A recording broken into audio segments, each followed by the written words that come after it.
Bonjour tout le monde. Donc aujourd'hui dans ce cours de politique linguistique, donc on va parler de la francophonie et du type d'organisation que peuvent être ces X-phonies, comme dirait Louis-Jean Calvet, et s'interroger un peu sur la construction en fait de ce concept de francophonie avec un grand F, son actualité et sa pertinence dans le monde actuel. En fait, vous voyez que en fait, bon, on l'a dit depuis longtemps.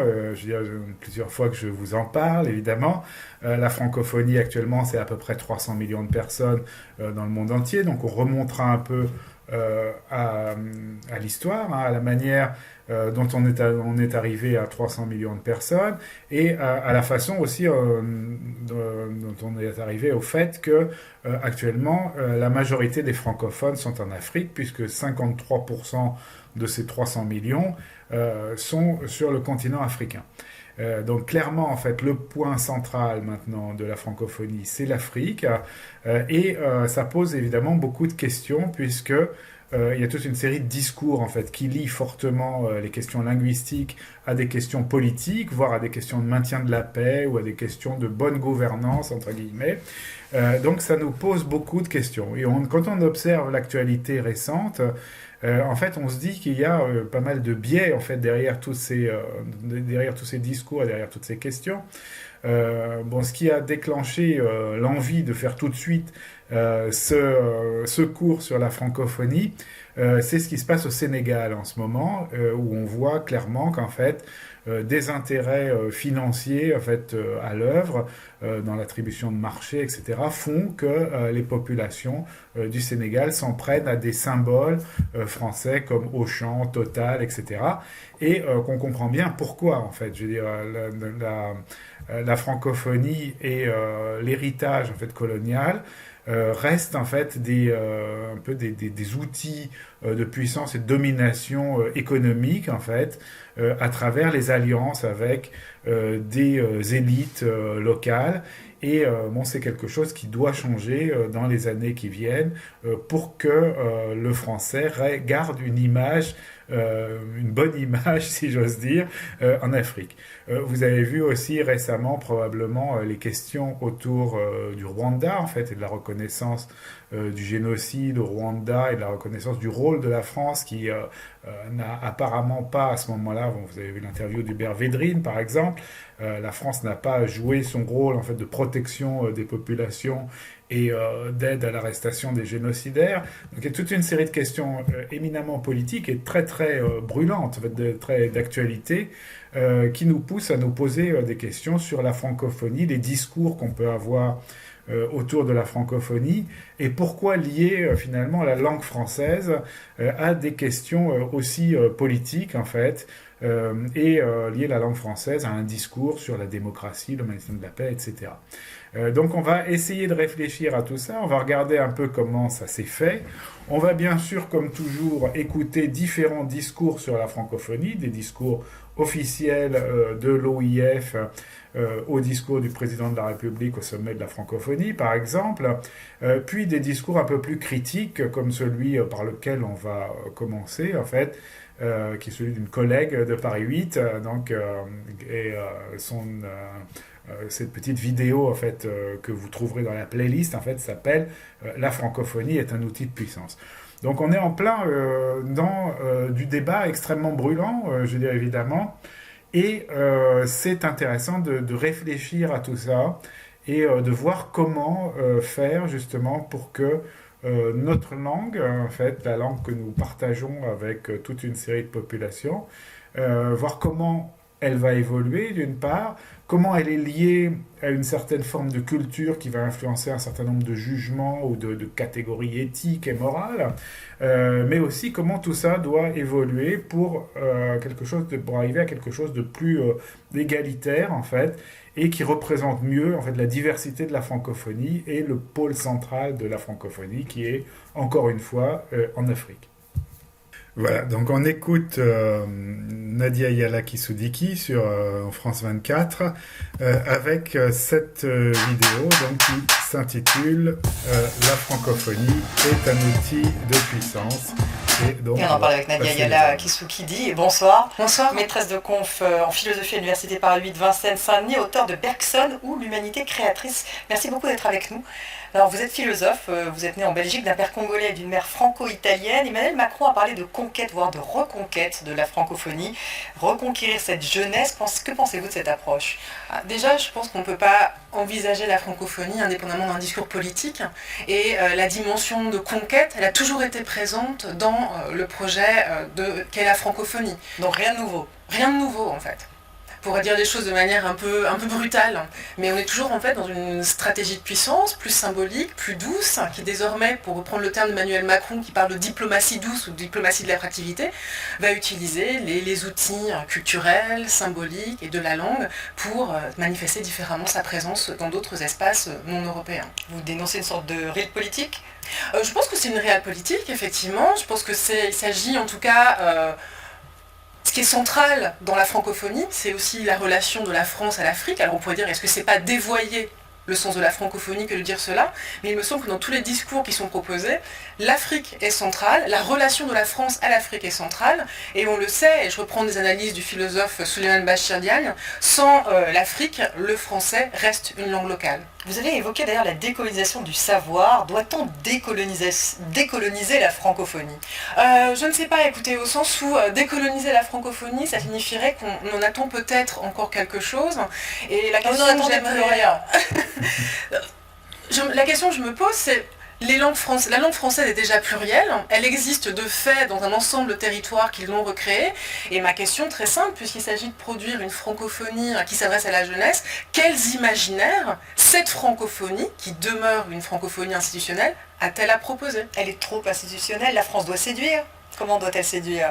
Je ne sais pas si la France doit séduire, mais en tout cas si elle veut effectivement changer peut-être la manière dont elle est perçue sur le continent africain et dans les diasporas africaines en France, il est vrai qu'elle a tout un travail à faire sur son passé et même sur son présent actuel, dans la mesure où certaines formes de ses présences sur le continent sont contestées et apparaissent ambivalentes. Donc vous êtes d'accord avec Alain Mabanckou lorsqu'il parle justement d'impérialisme français, d'appareil idéologique, une francophonie justement qui cache un soutien aux dictateurs africains, qui redonne une connotation toujours France-Afrique ? Je pense que la francophonie est un outil politique. Donc en ce sens, les analyses proposées par Alain Mabanckou sont extrêmement justes et pertinentes en fait. C'est un outil de puissance.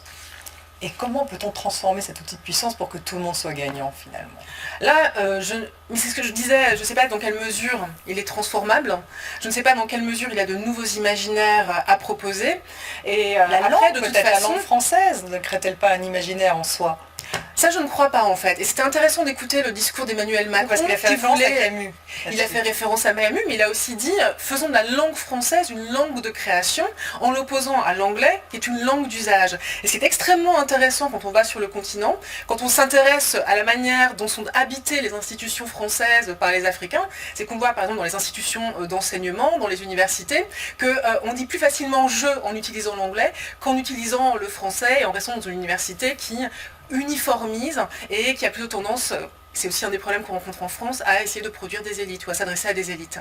Et vous êtes attaché à la langue française ? Bien sûr, je l'aime, c'est ma langue. Comment la faire rayonner ? Elle rayonne par la manière qu'on aura effectivement de soutenir des formes de création, de soutenir des auteurs. Ce qu'a dit Emmanuel Macron, oui et non, dans la mesure... à l'anglais, ça. Oui, mais oui et non, au sens où être capable de soutenir des auteurs et de soutenir la langue française en tant que création, c'est capable aussi de soutenir les institutions qui ont toujours laissé cette place. Et il est vrai, le Tarmac par exemple, on a un théâtre magnifique à Paris, cette ville-monde qui a toujours laissé sa place aux expressions francophones, et maintenant on le nie et on le détruit, alors qu'il s'agissait simplement de permettre à ce théâtre d'avoir plus d'ambition en fait. Donc en fait il faudrait plus de théâtre, qui soient des véhicules de la francophonie, oui, plus de théâtre, il faudrait des échanges culturels, il faudrait que les budgets des lycées français ne soient pas abaissés. Par exemple, des instituts français aussi, il y a quand même des gens extraordinaires qui ont des orientations culturelles très très fortes, mais pour revenir juste à la question du Tarmac, ne détruisons pas ce que nous avons déjà. Donc on peut effectivement refonder la francophonie, et je pense que c'est le sens du discours d'Emmanuel Macron, mais refonder, ça veut aussi dire être capable de donner du prix et de la valeur à ce que nous avons déjà. Et je vois ici que les politiques menées sont parfois un peu contradictoires, voire difficilement lisibles. Et pourquoi, à votre avis? Pourquoi? Alors ça, là, sur la question du tarmac, il faudra demander aux personnes. Mais après, je pense effectivement qu'on est face à l'outil francophonie, en fait, comme institution, est un outil extrêmement ambivalent.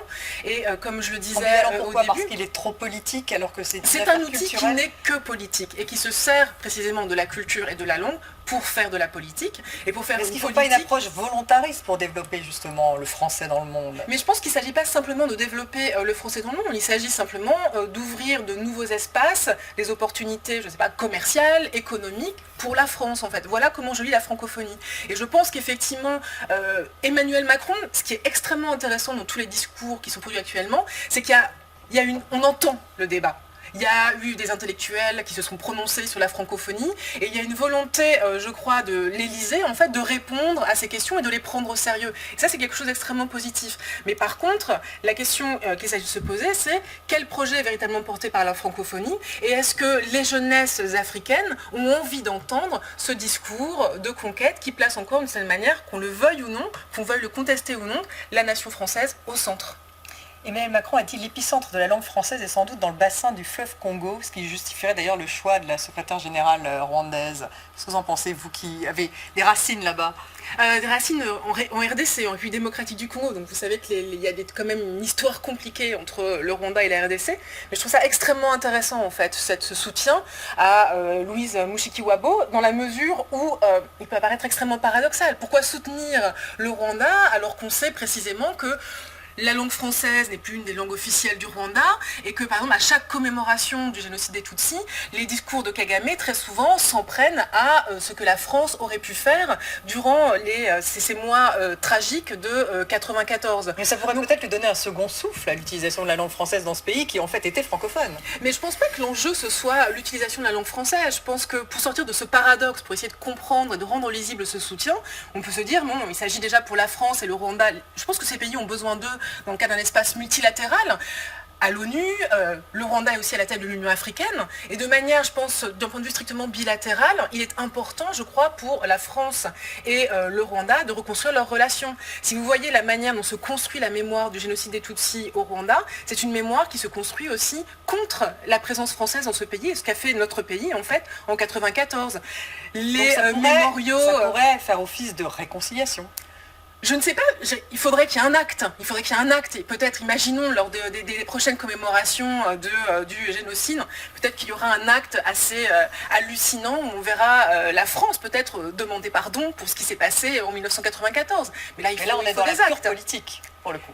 On est dans la pure politique, mais une politique symbolique qui, là, est extrêmement forte. Et en tout cas, il est vrai que l'image de la France en Afrique reste entachée par les conflits des Grands Lacs, par les répercussions aussi que l'action de la France au Rwanda ont pu avoir ensuite sur ce géant qu'est la République démocratique du Congo. La politique prend le dessus sur justement l'aspect linguistique finalement, sur la langue. La langue c'est de la politique. C'est ce qui dit l'inverse évidemment. La langue c'est de la politique et la linguistique c'est de la politique. Et donc vous pouvez pas séparer les deux.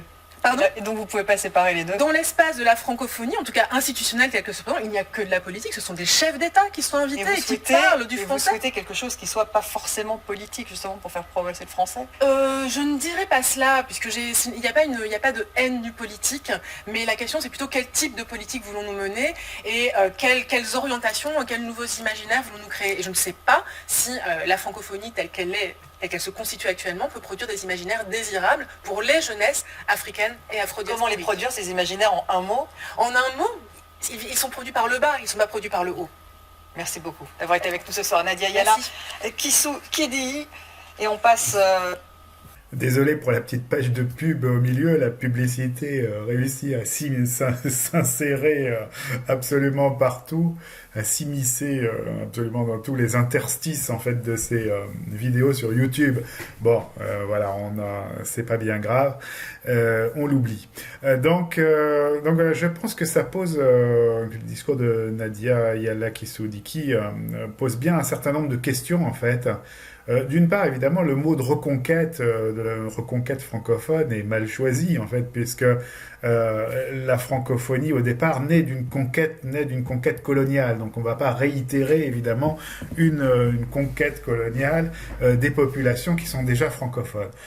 D'autre part, je crois que ce qu'il faut retenir là-dedans aussi, c'est que la nouvelle francophonie, enfin la nouvelle dynamique de la francophonie doit repartir du bas, en fait, de la création des populations elles-mêmes qui s'approprient cette langue.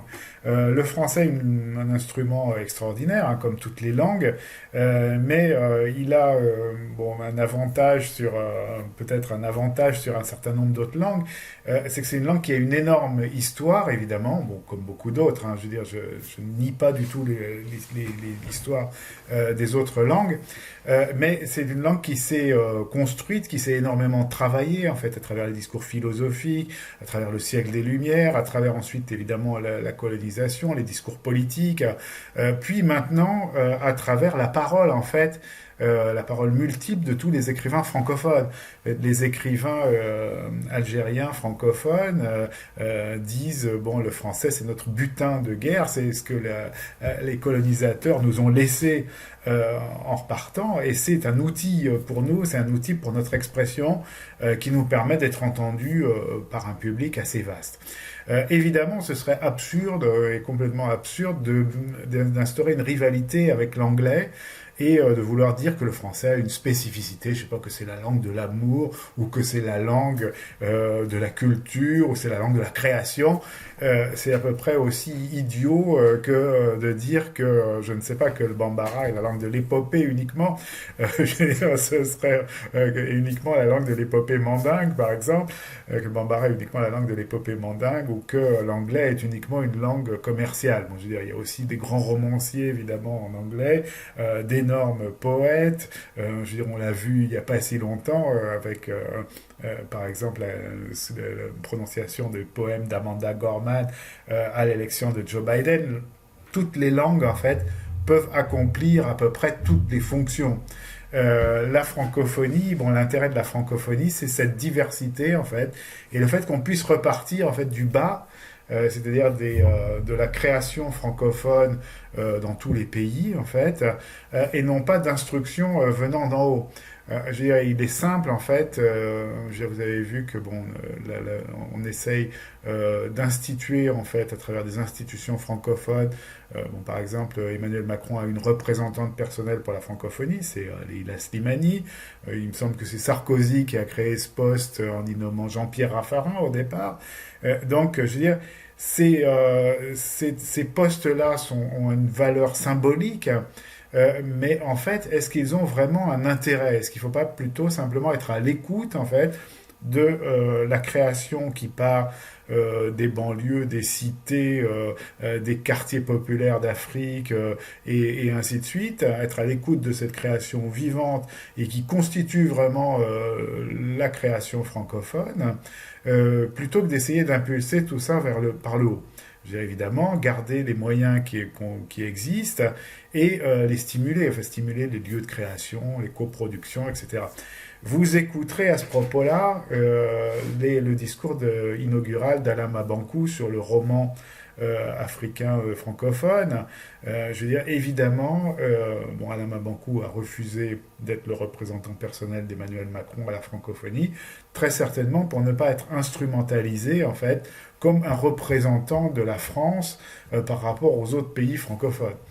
Vous voyez que cette dynamique, en fait, donc la dynamique de la francophonie, avec le centre placé maintenant aux alentours de la RDC, enfin aux alentours du bassin du fleuve Congo, je veux dire, on est vraiment au cœur de toutes ces questions-là. Hein, je veux dire. Et la nomination, donc, disait Nadia Kisudiki, la nomination de Louise Mushikiwabo à la tête de l'OIF est aussi un genre de message dans ce sens-là, enfin dans le sens du recentrage, en fait, de la francophonie à proximité du Congo. Peut-être aussi, alors que pendant très longtemps on était un peu du côté de l'Afrique de l'Ouest francophone, on a peut-être un recentrage aussi qui est lié, en fait, à des questions politiques, évidemment, et à des questions économiques. Voilà, donc des questions très très brûlantes. On va regarder d'un peu plus près, en fait, comment s'est constituée la notion de francophonie, enfin comment les populations francophones se sont développées, et quel sera l'avenir de tout ça. vous allez tous enseigner du français, des français peut-être un peu différents, mais en tout cas, je veux dire, l'important évidemment, c'est d'avoir conscience de la diversité des cultures francophones et de proposer le spectre le plus large possible, en fait, de cultures francophones et d'expressions francophones type. Vous avez vu qu'à côté de ça, en fait, je veux dire, dans les instruments que met à notre disposition la francophonie, en fait, donc on l'a regardé beaucoup dans Francophonie, patrimoine culturel et usage didactique. Par exemple, sur TV5 Monde, vous allez avoir une quantité de vidéoclips venant d'Afrique. On aura l'occasion d'y revenir certainement. Toutes les cultures africaines francophones, enfin tous les pays d'Afrique francophone, produisent évidemment des quantités de production cinématographique, musicale, de feuilletons, de littérature, etc. Tout à fait passionnante. Donc il faut continuer à suivre tout ça de près et être à l'écoute en fait de ce qui se passe à la base. Comme le dit Nadia, évidemment, l'important c'est ce qui repart des populations francophones et c'est pas finalement ce qui part des gouvernements francophones. Bon voilà, ceci dit, ça m'a fait plaisir d'apercevoir derrière les interviewés, derrière la principale interviewée, on avait des images du sommet de la francophonie à Erevan, et on voit sur une de ces images le premier ministre du Vanuatu, avec qui j'ai travaillé du temps où il était ministre de l'Éducation au Vanuatu, donc ça m'a fait plaisir d'apercevoir Charles Salwai, qui est lui un éminent francophone du Vanuatu. Donc, à titre de rappel, on va regarder en fait une vidéo qui a été produite par Lyon 3 en fait. Donc, il y a un centre de travaux sur la francophonie en fait dans l'université Lyon 3 qui est financé d'ailleurs par l'Organisation internationale de la francophonie et les chaires Senghor. Donc, ils avaient produit il y a quelques temps, enfin l'année dernière, je crois, c'était encore en ligne. Un MOOC sur la francophonie en fait. Donc la francophonie, nécessité politique et sens culturel, il me semble que ça s'intitulait. Et donc on a un certain nombre d'universitaires venant des chaires Senghor de la francophonie qui interviennent dans ce MOOC et qui présentent en fait différents propos sur la francophonie, mais qui tiennent du discours officiel de l'OIF sur la francophonie. Donc on va écouter une collègue donc, qui était titulaire de la chaire Senghor de la francophonie d'université au Liban, et on en reparle tout de suite après l'avoir écouté.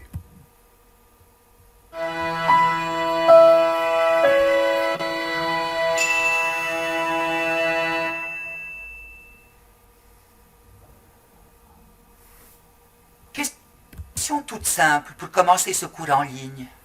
C'est quoi la francophonie? C'est deux géographes français, Onésime Reclus, que l'on doit l'invention du mot francophonie, apparu pour la première fois dans son ouvrage France, Algérie et colonies au pluriel, publié en 1880. Toutefois, il n'a pas défini le terme francophonie, mais plutôt celui de francophone. D'après l'auteur, sont francophones tous ceux qui sont ou semblent destinés à rester ou à devenir participants de notre langue. Dans cette définition, le mot participant mérite d'être souligné. Pour Onésime Reclus, le terme francophonie fait référence à un constat de géographe. Existence de populations hors hexagone, parlant le français comme langue maternelle ou langue de communication dans la société. Il y estime alors à plus de 47 millions de parlants français dans le monde. La date de l'invention du mot par Onésime Reclus renvoie à une situation historique de diffusion mondiale de la langue française. Conséquence à la fois de l'expansion coloniale française et belge dans le monde et du rayonnement français, en Europe notamment, ce qui a fait du français la langue des cours royales.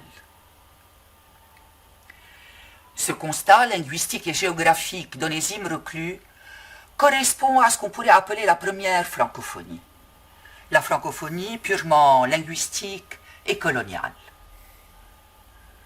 Tombé dans l'oubli, ce mot a été ressuscité en 1962 dans le numéro consacré au français langue vivante de la revue Esprit.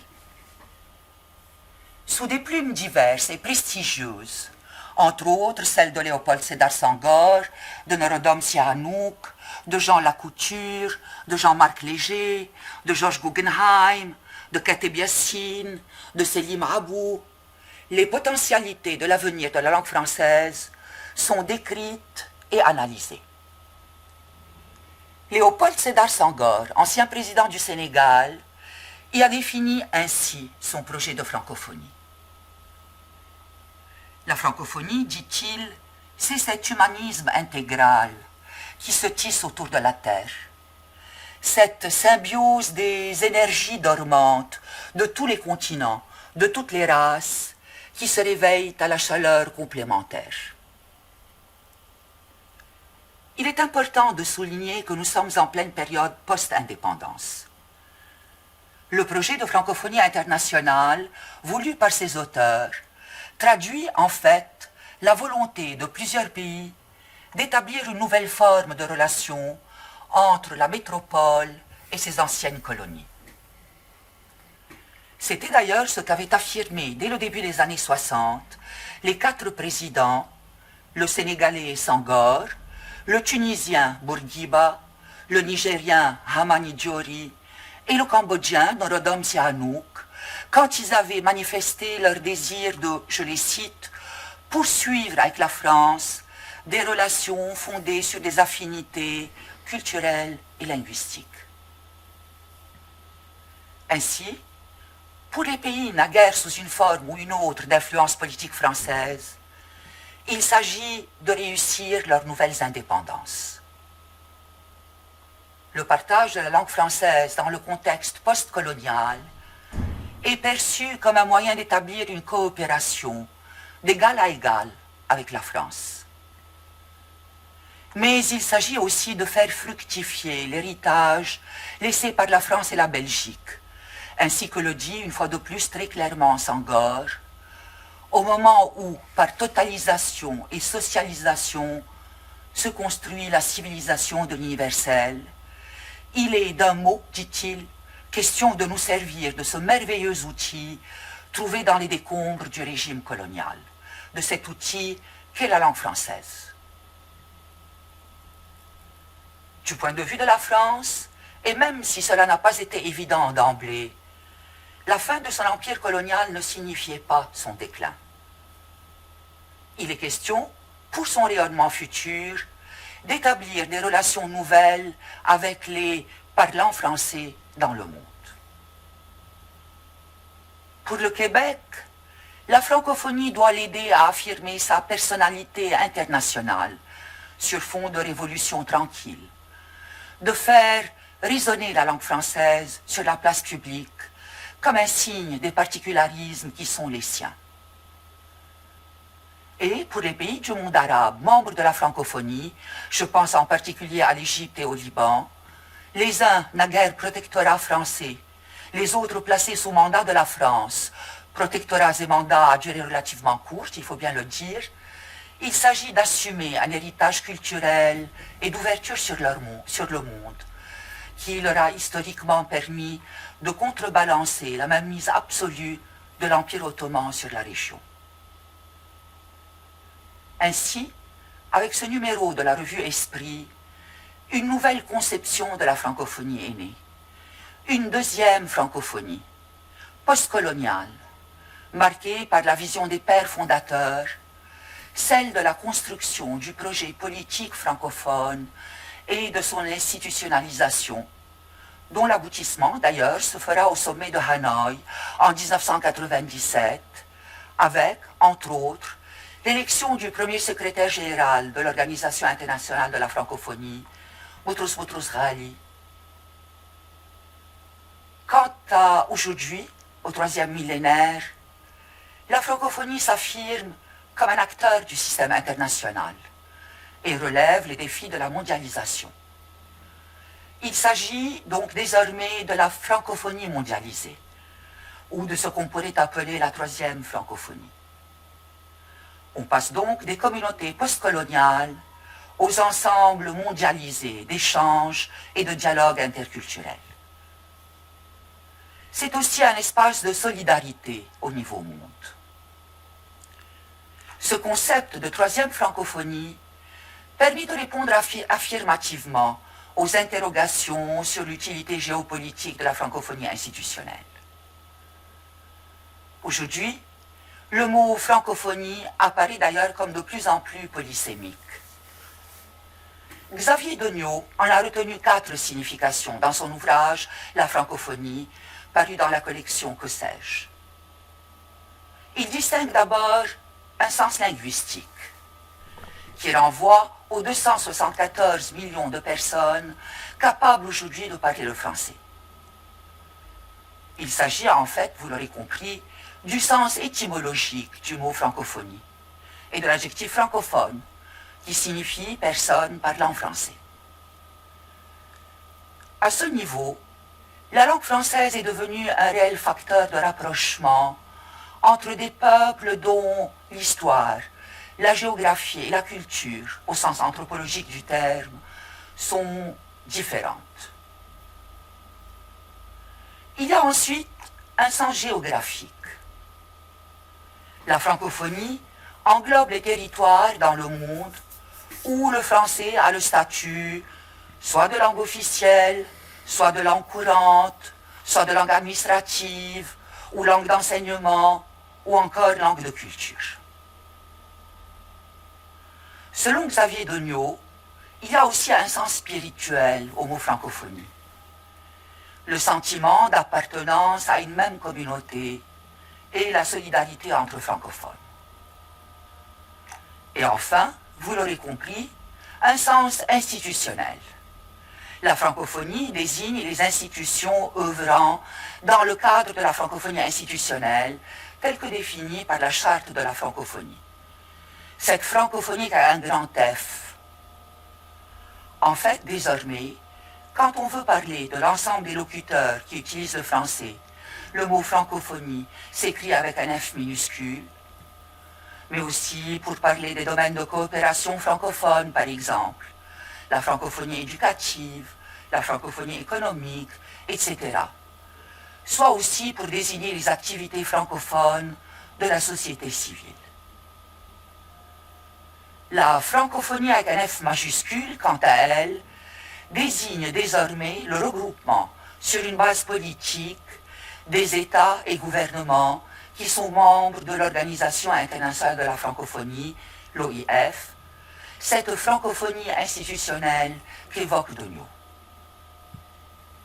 En somme, si le mot francophonie est polysémique, c'est non seulement par les différentes significations que je viens de donner, mais aussi parce qu'il est connoté différemment selon l'époque, le lieu du monde où l'on se trouve, l'histoire individuelle et collective.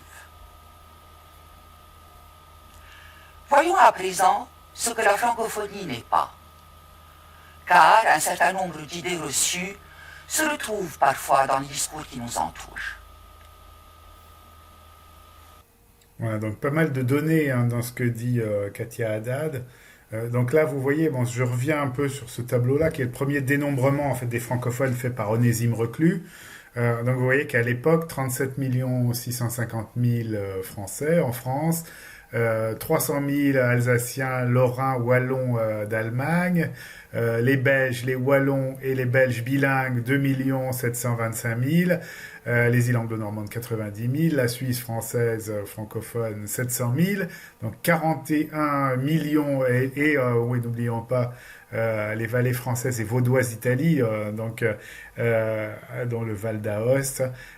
Donc évidemment, ici, 41 600 000 francophones en Europe.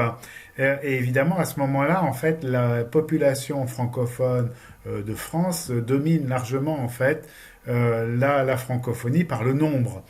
C'est plus du tout le cas Évidemment, maintenant, on l'a vu, hein, ça c'était il y a 140 ans, c'était plus du tout le cas maintenant, puisque c'est maintenant, comme on le disait, donc l'Afrique francophone qui représente le nombre de francophones le plus important. Bon, alors pourquoi, évidemment, vouloir regrouper tout ce monde-là dans une organisation internationale francophone? Et ben, c'est évidemment des questions de puissance, de poids sur l'échiquier international. Je veux dire, Nadia Yalla nous l'a dit tout à l'heure. Je veux dire, la francophonie est un instrument de puissance, est un regroupement. Évidemment, quand on est moins de 300 millions à l'heure actuelle dans le monde, on est une toute petite puissance. Les États-Unis, c'est 300 et quelques millions de personnes.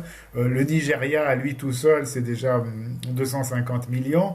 Mais ne parlons pas de l'Inde ou de la Chine, où là, on est au-delà du milliard. Hein. Donc, à chaque fois, évidemment, c'est une question, en fait, de le nombre et une donnée importante pour évaluer l'influence géopolitique mondiale. Ensuite, bon, vous voyez qu'il y a cette histoire en fait des décolonisations. Alors là, c'est vraiment assez complexe en fait de voir le mouvement. C'est un peu ce qu'on a vu dans une des vidéos précédentes sur ce mouvement d'après la Seconde Guerre mondiale, où on va avoir la montée en puissance de la francophonie, la montée en puissance de l'Europe aussi, et oui, les décolonisations. Donc on va avoir les décolonisations avec un certain nombre de chefs d'État des anciens pays colonisés qui veulent poursuivre en fait leur insertion dans un ensemble francophone. Donc c'est le cas du Sénégal avec Léopold Sédar Senghor, du Cambodge avec Norodom Sihanouk, de la Tunisie avec Habib Bourguiba. Voilà, donc vous voyez que on est dans une poursuite en fait de l'histoire postcoloniale. Pourquoi veulent-ils poursuivre? Évidemment, je veux dire, là c'est complexe. On voit que on a vu que la décolonisation a été préparée en fait par le général de Gaulle. À ce moment-là, il était probablement plus possible d'avoir des colonies. Il fallait impérativement redonner de l'indépendance. C'est le mouvement de libéralisation, de libération qui fait suite en fait en même temps à la libération de la France après la Deuxième Guerre mondiale. Donc je veux dire, il y a certainement une corrélation en fait entre ces deux mouvements géopolitiques. C'est tout à fait passionnant à observer, hein, on l'a dit dans les précédentes vidéos. Donc vous voyez en fait comment se crée la francophonie et comment elle va se doter en fait de différents bras. On va regarder d'un peu plus près en fait ces différents bras de la francophonie. Que ce soit l'AUF, l'Agence universitaire de la francophonie, le TV5 Monde, qui est une chaîne de télévision aussi directement dépendante de l'Organisation internationale de la francophonie, et toute une série d'outils en fait qui vont regrouper les parlementaires francophones ou les journalistes francophones, donc toute une série d'outils d'influence qui sont très axés sur le soft power, en fait sur la construction de connaissances à travers l'Agence universitaire de la francophonie ou sur la construction de l'information. Donc on va regarder ça d'un peu plus près et voir comment fonctionne cette agence universitaire, enfin cette organisation internationale de la francophonie avec ses différents bras. D'autre part, oui, je voulais vous dire, effectivement, si vous voulez regarder le MOOC, en fait, il est encore en ligne sur France Université Numérique, en mode archivé, donc vous pouvez avoir accès aux différents cours, hein, donc c'est la francophonie, essence culturelle, nécessité politique, hein, donc c'est fini depuis 2020, mais vous avez toujours accès en fait aux vidéos du cours. Donc vous avez une séance sur les pères fondateurs, les fondements linguistiques de la francophonie, la géopolitique de la francophonie, etc. etc. Donc si vous voulez retrouver en fait creuser un peu le sujet, vous avez un certain nombre d'instruments, au moins dans les discours officiels, dans ce MOOC hein, qui vient de l'université Lyon 3. Voilà, donc on reviendra sur ces questions en fait de francophonie et sur les différentes instances ou les différents opérateurs plutôt de la francophonie, donc que ce soit TV5 Monde, l'Agence universitaire de la francophonie, l'Association des parlementaires francophones, l'Association des maires francophones. Bon, il se trouve que j'ai travaillé pour l'Agence universitaire de la francophonie au Vietnam pendant quelques temps. Donc, je m'occupais de la coordination des projets en fait sur la région Asie-Pacifique.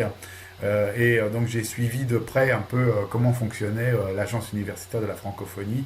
Et cela depuis assez longtemps, puisqu'on avait aussi une antenne de l'agence universitaire de la francophonie au Vanuatu. Donc ça fait longtemps que je les suis de près, évidemment, et que j'ai travaillé avec eux. Donc on reparlera de tous ces thèmes-là, mais pour le moment, on va regarder en fait la partie plus géopolitique en fait de l'Organisation internationale de la francophonie, et donc les sommets de la francophonie, et entre autres le dernier, dont parlait au début de cette vidéo Nadia Yala Kisudiki, avec l'intervention du président Macron. J'ai mis l'intervention du président Macron et une petite vidéo en fait sur les enjeux du sommet dans la playlist. Donc on va en regarder une partie. Bon, c'est trop long pour qu'on la regarde en entier dans cette vidéo-là, mais on va commencer par regarder en fait une émission de télévision, enfin un petit sujet sur le sommet de la francophonie, diffusé juste avant le sommet, puis ensuite on regardera la prise de parole d'Emmanuel Macron au sommet de la francophonie, et le moment où donc a changé en fait la présidence de l'Organisation internationale de la francophonie, donc passant d'Emmanuel Jean à Louise Mushikiwabo. Donc on va regarder tout ça très bientôt. Voilà donc le sujet sur le 17e sommet de la francophonie. Le 18e qui devait avoir lieu fin 2020 en Tunisie, à Djerba, sauf erreur, aura lieu finalement fin 2021. Il a été reporté pour cause de Covid, donc vous suivrez avec attention ce qui va se passer au sommet de 2021. Et vous comprendrez un peu mieux en fait quels sont les enjeux de ces différents sommets. Là, évidemment, au 17e sommet, l'un des enjeux importants, c'était la nomination de la nouvelle secrétaire générale ou du nouveau secrétaire général de l'Organisation internationale de la francophonie, et la succession donc de Michaëlle Jean, qui était, elle, d'origine haïtienne et canadienne, donc qui cochait beaucoup de cases en fait pour être secrétaire général de la francophonie. Déjà le fait d'être une femme et le fait d'être en partie haïtienne, qui posait également un petit problème du fait de ses origines également québécoises. Donc on va regarder ça d'un peu plus près, et on va voir après en fait le début du discours du président Macron à ce sommet de la francophonie. Mais d'abord, cap sur l'Arménie. Le pays se prépare à accueillir le 17e sommet de la francophonie. Il se tiendra, je vous le disais, les 11 et 12 octobre prochains. 84 chefs d'État et de gouvernement ont été conviés à Yerevan, la capitale. On en parle avec vous, Christophe Boisbouvier, bonjour. Bonjour. Journaliste à RFI, merci d'être avec nous sur ce plateau. Et puis avec vous, Ashrène Verdian, journaliste Bonjour, ici à France 24. Et vous allez tous les deux couvrir ce sommet en Arménie. D'abord, Christophe, on va tenter de comprendre un petit peu mieux ce que c'est que l'Organisation internationale de la francophonie. Avec vous, vous allez nous expliquer comment fonctionne cette organisation et quelle est son utilité aux yeux du monde. Il y a 50 ans, quand le pape allait à l'ONU et parlait devant le monde entier, il parlait en français. Vous voyez le chemin depuis, c'est-à-dire qu'aujourd'hui, quand une grande personnalité va à l'ONU, il parle en anglais. Le français a baissé dans le monde, hein, on le voit non seulement aux Nations Unies, mais au Comité international olympique, etc. Donc l'une des raisons d'être de la francophonie, c'est de défendre la place du français, qui reste la 5e langue la plus parlée dans le monde. Hein. Autre chose importante, l'invasion du monde entier par les biens culturels anglo-saxons, les films américains, les séries américaines qui sont diffusées à grande échelle et qui sont donc moins chères que les séries faites dans d'autres pays où ça coûte plus cher. Vous avez a priori pas de barrière commerciale, pas de barrière douanière sur ces produits, puisque ça peut être considéré comme des biens, des marchandises, des biens commerciaux. Eh bien non, grâce à l'action de la francophonie, depuis 2005, depuis une convention votée à l'UNESCO, eh bien vous avez le droit, en France, au Liban ou ailleurs, d'abord de mettre des barrières douanières, des barrières commerciales sur certains produits d'invasion qui viennent des pays anglo-saxons. Les États-Unis ont voté voté contre d'ailleurs cette convention de l'UNESCO sur la diversité culturelle. Et puis vous avez le droit de faire une politique d'aide, comme par exemple la politique française d'aide au cinéma français, qui est très importante, sans vous faire embêter par une organisation du commerce international qui dit « Ah non, c'est contraire aux règles d'équité internationale ». Donc toute la promotion de ce sommet, c'est de diffuser cette culture et cette langue française. Il se tient en Arménie, le pays n'est pas francophone. Alors pourquoi justement à Ashreen le choix s'est porté sur l'Arménie? Effectivement, Nabila, ça peut paraître surprenant puisque l'Arménie, comme vous l'avez dit, n'est pas historiquement francophone.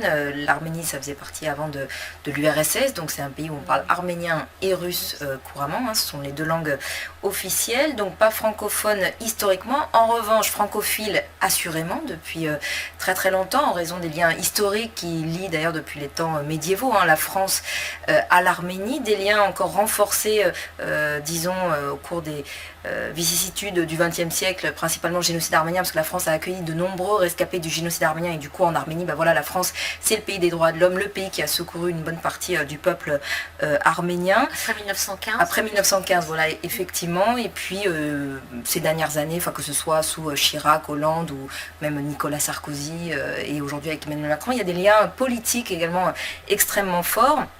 Mais il y a quand même depuis quelques années une politique volontariste mise en œuvre par les autorités pour diffuser véritablement le français de manière massive en Arménie, alors principalement par deux vecteurs. Tout d'abord l'université française en Arménie et l'école Anatole France. Du coup aujourd'hui, Nabia, à Yerevan, si vous voulez faire toute votre scolarité en français et dans des établissements vraiment de très grande qualité, qui délivrent d'ailleurs pour l'université des doubles diplômes avec français et arménien, c'est possible. Donc de la première maternelle, absolument, de la première maternelle jusqu'à l'université, jusqu'au doctorant, hein, vous pouvez faire toute votre scolarité en français. Et c'est suffisamment rare pour être noté, parce que dans cette région du monde, vraiment le français n'a pas du tout de présence, hormis en Arménie. Et donc il y a une politique vraiment volontariste de la part des autorités de diffuser l'utilisation de la langue française, y compris aux plus hautes sphères de l'État, puisque Nicole Pachinian, le Premier ministre, s'y est mis récemment. Il a récemment donné un discours entièrement en français devant Michaël Jean et ses homologues de la francophonie. Et est-ce que Charles Aznavour y est aussi pour quelque chose? On en parle forcément puisque ça s'inscrit dans l'actualité, un hommage lui a été rendu. Bien évidemment. Alors Charles Aznavour, héros national en Arménie, vous vous en doutez, très grande aura de ce chanteur donc décédé lundi dernier à l'âge de 94 ans. Il a des places en Arménie à son nom, il a des statues, il y a des statues Charles Aznavour, il est même, vous savez, diplomate, il était diplomate pour l'Arménie, représentant auprès de l'UNESCO à Genève, auprès de la Suisse également. Il a un centre culturel à son nom qui se transforme en ce moment en musée Charles Aznavour sur les hauteurs de Yerevan. Et effectivement, il y a 3 générations, voire plus, en Arménie, qui ont été élevées, disons, aux chansons de Charles Aznavour, et beaucoup de gens qui ne parlent pas français en Arménie, par contre, connaissent ces chansons absolument par cœur, évidemment. Et donc, effectivement, l'amour pour Charles Aznavour et pour ses chansons a été un vecteur de diffusion de la langue française dans le pays. Et aujourd'hui, quand vous allez dans un café lambda à Yerevan, vous pouvez facilement vous adresser au serveur en français, même s'il ne maîtrise pas parfaitement la langue. Donc c'est d'autant plus pertinent que le pays puisse accueillir ce sommet. On va revenir à la dimension politique de cette réunion. Christophe, l'enjeu principal de ce sommet, c'est aussi le choix du futur patron de cette organisation internationale de la francophonie. 2 candidates en duel, en 2 rivales, la canadienne Michaël Jean et puis la rwandaise Louise Mushikiwabo. Qu'est-ce qu'elles représentent l'une et l'autre? Quelles sont les chances de l'une et de l'autre de l'emporter? En fait, il faut remonter à 4 ans en arrière. D'habitude, le poste de secrétaire général de la francophonie revient à un Africain. Il y a eu Boutros Ghali, il y a eu Abdou Diouf, mais il y a 4 ans, l'Afrique était désunie, et c'est une Canadienne qui s'est engouffrée dans la brèche, Michaël Jean. Et quand Emmanuel Macron est arrivé au pouvoir, il y a 1 an, il s'est dit non, ça ne me va pas. il n'a rien contre Michaël Jean en personne, hein, mais il a quelque chose contre le Canada. Parce que le Canada, c'est le deuxième contributeur de l'OIF, derrière la France. C'est donc le rival de la France pour le leadership de l'OIF qui, qu'on le veuille ou non, 84 pays, un club de rencontres important, est un outil d'influence pour le pays qui tient le leadership. Donc il fallait les écarter. Donc l'objectif de Macron, c'était ça, c'était écarter le Canada du poste de numéro 1 de l'OIF. Voilà. Alors il y a un habillage, hein, c'est pas comme ça qu'on présente les choses, mais la réalité. Mais vous le simplifiez, c'est quand même plus clair. Oui, voilà. L'idée de l'Élysée, ça a été justement de promouvoir une candidature africaine. Pourquoi? Parce que sur les 54 pays qui ont droit de vote, il y en a 29 qui sont africains, donc il y a une majorité importante. Hein. Et l'idée, c'est qu'à partir du moment où il y avait une candidate africaine, évidemment, elle avait toute chance de pouvoir être désignée. Alors la surprise, c'est que ça vienne, c'est que les Français aient proposé cela à une Rwandaise qui elle-même s'est dite surprise, avec plaisir d'ailleurs, a-t-elle précisé. Qui est ancienne ministre des Affaires étrangères. Absolument, elle l'est toujours d'ailleurs. Qui est toujours ministre des Affaires étrangères. Absolument, Louise Mushikiwabo. Quand on connaît les relations exécrables entre la France et le Rwanda depuis le génocide de 1994, c'est vraiment un coup politique de la part d'Emmanuel Macron qui se dit comme ça on ne pourra pas m'accuser de faire de la France-Afrique, et puis peut-être, qui sait, un effet collatéral, il y aura peut-être un rapprochement entre Kigali et Paris. Le rapport de force, il est pas... alors, a priori, hein, c'est ce que disait le secrétaire d'État français à la francophonie, Jean-Baptiste Lemoyne, sur RFI il y a quelques jours. A priori, la candidature Louise Mushikiwabo est majoritaire, la candidature Michaël Jean est minoritaire. Si on fait un pointage, en effet, c'est comme ça que les choses se présentent. Parce que, je vous interromps Christophe, parce que Michaël Jean est la présidente sortante, la secrétaire générale sortante, oui. Elle a un mandat de 4 ans maintenant derrière elle. Est-ce que son bilan, finalement, ne fait pas l'unanimité? C'est aussi pour ça qu'elle est minoritaire? C'est pas un problème de bilan. Michaël Jean a fait du bon boulot pour la francophonie, et puis c'est une personne dynamique, c'est une personne qui s'est battue justement pour ce dont on parlait tout à l'heure, c'est-à-dire pour que le français revienne avec toute sa place dans les instances internationales, etc. Je crois que fondamentalement, c'est un problème politique, hein, c'est ça. Donc la stratégie de la France, c'est d'essayer de convaincre le Premier ministre canadien Justin Trudeau de lâcher sa candidate Michaël Jean, qui est une battante, qui s'accroche, qui veut rester candidate jusqu'au dernier moment, jusqu'au vendredi 12 octobre prochain. Pas sûr qu'il y arrive, hein, Emmanuel Macron, parce que Justin Trudeau, c'est un bagarreur aussi. Et puis la stratégie de Louise Mushikiwabo, bien sûr, c'est de s'assurer que les 29 pays africains francophones vont continuer de faire bloc derrière elle. Les derniers pointages lui sont plutôt favorables de ce point de vue. Ce qui est sûr, c'est que l'ambiance va être assez tendue, a priori, à ce sommet de la francophonie. Vous serez justement sur place pour nous le raconter, le relayer. L'autre point qui peut aussi finalement cristalliser ce sommet, c'est le contexte politique trouble en Arménie en ce moment, et le Premier ministre Nicole Pachinian qui avait annoncé sa volonté de démissionner à Shrine. Oui, alors il a annoncé qu'il allait sans doute démissionner dans les prochains jours. En fait, c'est pas vraiment une surprise. Alors, je vous le rappelle, Nicole Pachinian, l'actuel Premier ministre, est arrivé au pouvoir à la faveur de la révolution de velours d'avril dernier, donc de manière entièrement pacifique. On se rappelle de ces grosses manifestations qui l'ont porté au pouvoir. Mais jusqu'à aujourd'hui, à l'Assemblée nationale, ce sont les députés proches de l'ancien président Serge Sarkisian qui dominent cette Assemblée. Donc le parti républicain de Serge Sarkisian et ses alliés donc de l'AFRA et du parti de Tsaroukian.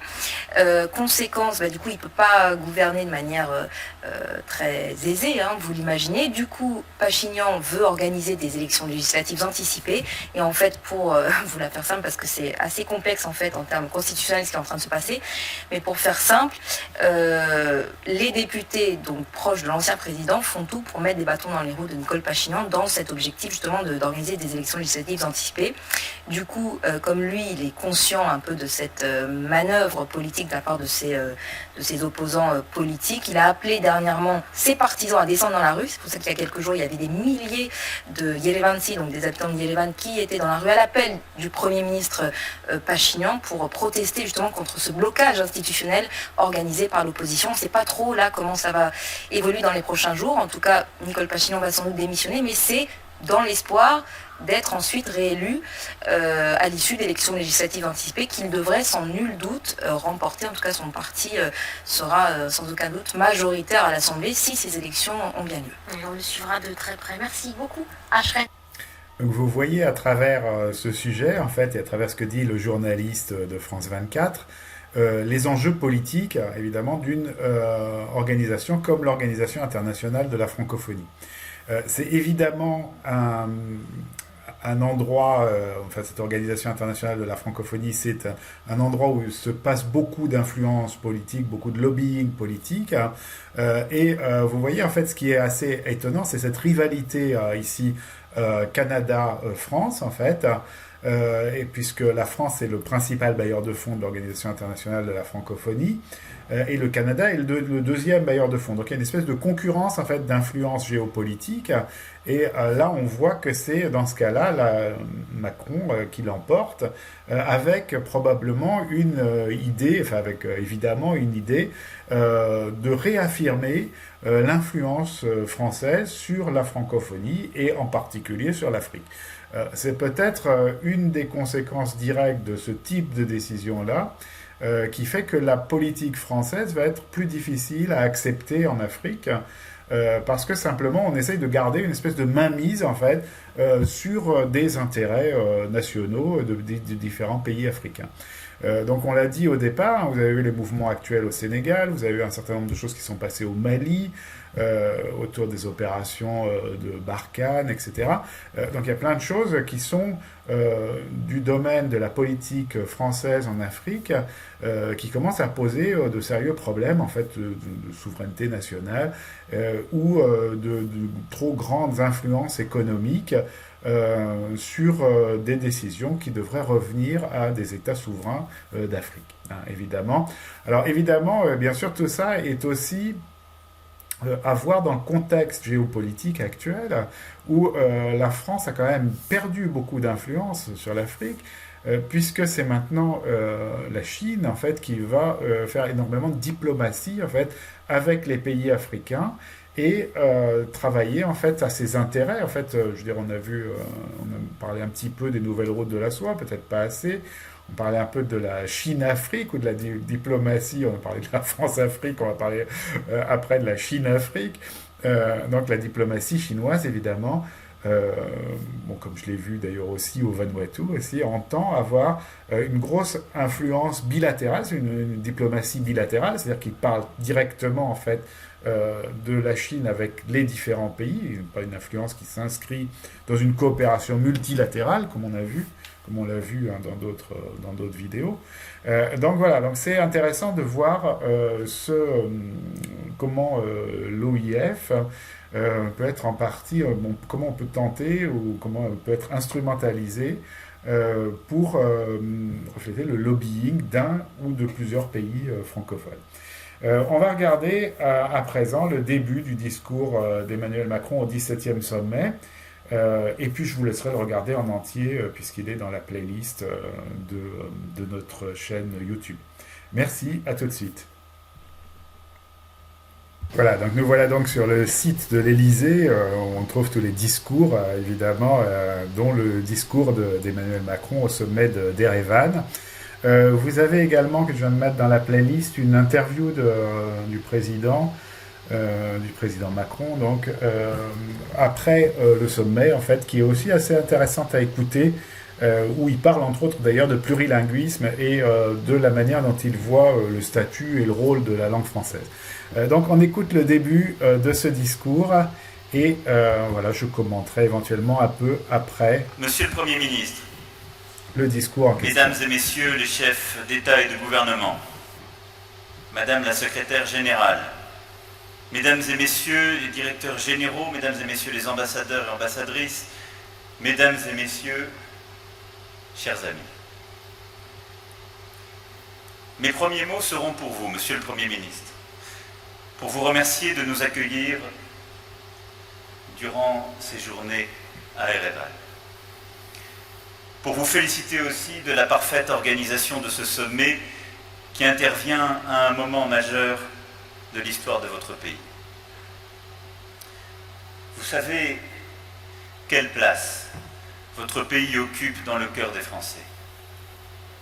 À Paris, Marseille, Lyon ou ailleurs, prononcer le nom Arménie, c'est faire vibrer une corde de la sensibilité nationale. Car l'Arménie n'est pas seulement le nom d'une grande culture, d'une civilisation qui s'enracine dans la profondeur des siècles, le nom d'une des grandes tragédies de l'histoire, qui interpelle l'ensemble de l'humanité. Ce sont aussi, pour mes compatriotes, des visages. Ceux de ces Arméniens français, ouvriers, artistes, militants, entrepreneurs, sportifs, résistants, commerçants, médecins, qui par leur talent et leur énergie ont contribué à bâtir notre pays, qui aiment avec une passion sans limite la France qui leur a ouvert les bras, comme ils aiment leur patrie d'origine, d'un amour éternel. Et l'Arménie, pour la France et toute la francophonie, c'était aussi une voix qui vient de s'éteindre et qui plonge nos pays dans la tristesse et le deuil.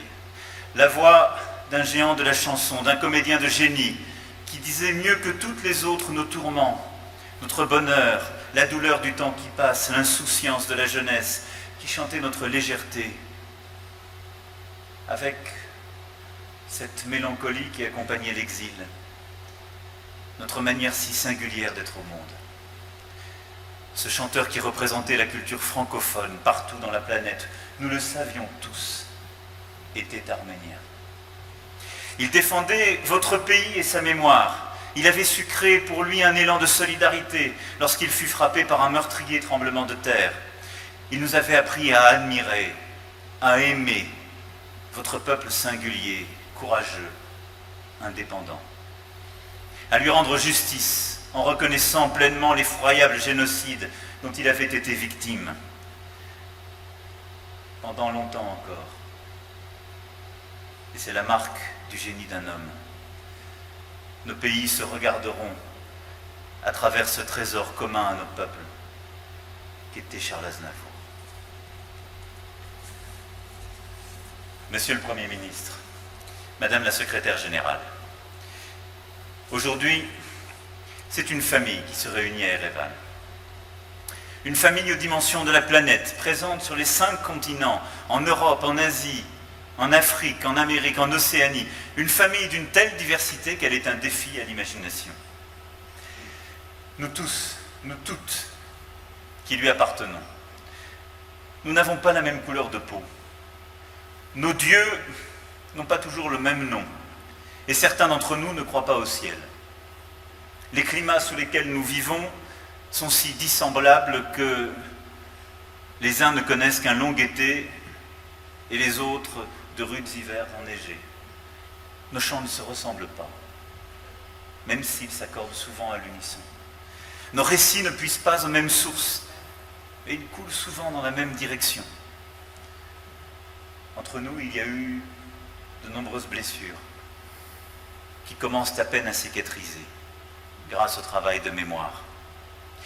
Les langues que nous entendons depuis notre enfance et jusque dans les rues de nos métropoles sont innombrables, comme sont différentes les conditions d'existence de nos populations. Mais cette famille, si bigarrée, si chatoyante, si vibrante, diverse, coruscante, elle est unie. Unie avant toute chose par une langue.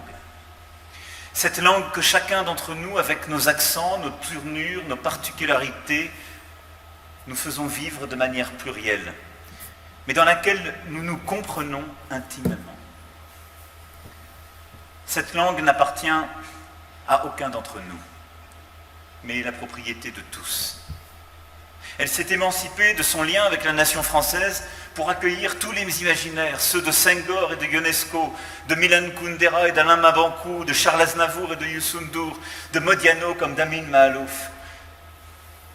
Unis. Notre famille l'est, non pas seulement par cette langue, constamment transformée, mais par une certaine vision du monde. Cette vision que notre langue commune, à travers nos échanges incessants, a contribué à façonner. Cette vision que chaque jour elle réinvente, parce que notre communauté linguistique, comme d'autres communautés linguistiques, est un être vivant, qui s'enrichit sans cesse de nouveaux sens, de nouvelles constructions, de nouvelles expériences. Unis. Notre famille l'est par ses idéaux, ses espoirs, ses aspirations les plus profondes, ses aspirations à la fraternité, la paix, la liberté, la dignité humaine, la justice, qui sont le socle même de notre communauté. Ce sommet, aujourd'hui, prend un tour tout particulier. Et vous l'avez évoqué, messieurs les présidents, le Premier ministre, à l'instant. Celui que prend le cours du monde. Partout autour de nous, nous voyons les grandes transformations à l'œuvre. Et nous voyons notre ordre international bousculé. Bousculé par les mensonges et une espèce de falsification insidieuse de toute forme de vérité. Bousculé par les discours de haine qui montent dans toutes les régions du monde. Bousculé par la fracturation de l'ordre international dans lequel, ces dernières décennies, nous avons continué d'avancer et que nous prenions pour établi.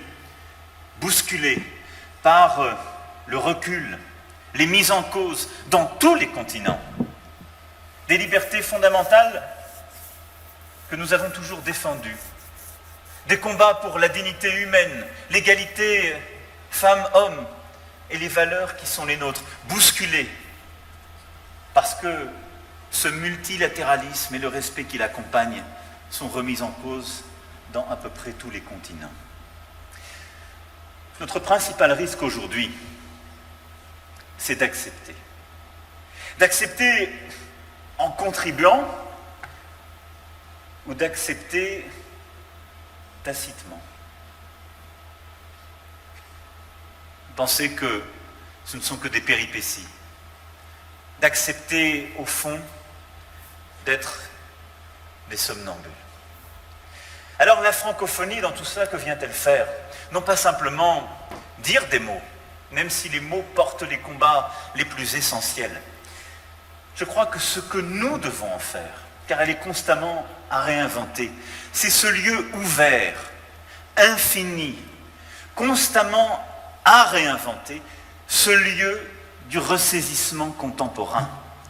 Dans toutes les langues, nous acceptons ou les pires atrocités, ou les reculs les plus inacceptables. Dans toutes les langues aujourd'hui, nous acceptons la remise en cause de l'indépendance de la justice, les pires violations des droits des femmes, les pires reculs de l'ordre international qui a été peu à peu construit par nos prédécesseurs.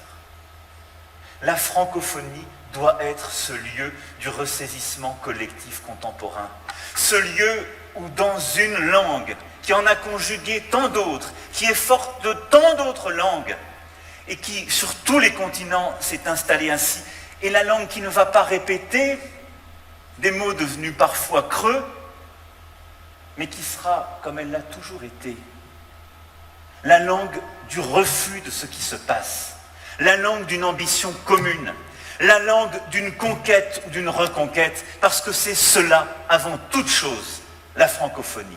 Et c'est cela ce qui nous unit. Voilà, donc on voit bien évidemment le rôle éminemment politique de l'Organisation internationale de la francophonie et dans le discours toute une série d'arguments rhétoriques au départ avec lesquels on ne peut qu'être d'accord. Mais c'est toujours ce lien en fait entre la langue et ce qui s'y dit ou ce qui peut s'y dire, ce que la langue peut servir à exprimer, qui reste pour moi quelque chose de problématique en fait.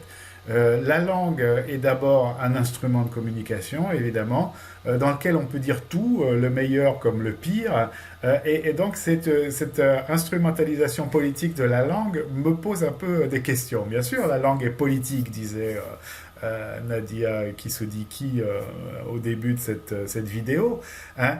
Mais cependant, la langue, on peut, même si elle est connotée par certains événements historiques, peut-être par certaines pratiques, en fait, par exemple sur la féminisation des noms, sur le machisme supposé de certaines langues, par exemple, mais la langue peut tout dire et peut dire les choses les pires comme les meilleures. Donc voilà, donc c'est intéressant de réfléchir à tout ça, évidemment, de regarder en fait ces discours politiques hein, sur ce que c'est que la langue française et la francophonie, et de voir comment ils sont utilisés politiquement. Voilà, donc merci beaucoup pour votre attention pour cette semaine. Donc on y reviendra, évidemment, on va continuer à travailler sur la francophonie, on va revenir sur l'histoire en fait, et sur le rôle des pères fondateurs de la francophonie. On fera aussi, je vous le promets, un petit zoom sur l'Arménie avec quelques chansons de Charles Aznavour. Donc vous voyez que le sujet est très très vaste en fait, et que c'est vraiment intéressant en fait, d'observer le monde à travers ce prisme des questions linguistiques et des questions de rapport structurés par différents bilinguismes et plurilinguismes. Voilà, merci beaucoup et à très bientôt, à la semaine prochaine.